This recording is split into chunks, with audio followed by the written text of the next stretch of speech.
সম্মানিত হাজিরিন, বাতিল যুগে যুগে এসেছে, সেখানে সাথে সাথে হকও এসেছিল। বাতিল এসেছিল নমরুদের বেশে, আর হক আল্লাহ পাক রব্বুল আলামিন হযরত ইব্রাহিম খলিলুল্লাহর মাধ্যমে দিয়েছেন। বাতিল এসেছিল হামান, কারুন, ফিরাউনের মাধ্যমে, আল্লাহ রাব্বুল আলামিন হক দিয়েছেন হযরতে মূসা, হযরতে হারুন আলাইহিস সালাতু ওয়াস সালামের মাধ্যমে। বাতিল এসেছে আল্লাহর রাসূল সাল্লাল্লাহু আলাইহি সাল্লামের যুগে, ও আবু জেহেল, উতবা, সাইবার মাধ্যমে।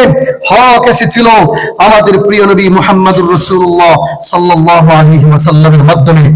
বাতিল এসেছিল এই উপমহাদেশে, সেই ব্রিটিশ, তারা আমাদের এখানে বাতিল হিসেবে এসেছিল। আর হক এসেছিল উলামায়ে দেওবন্দ।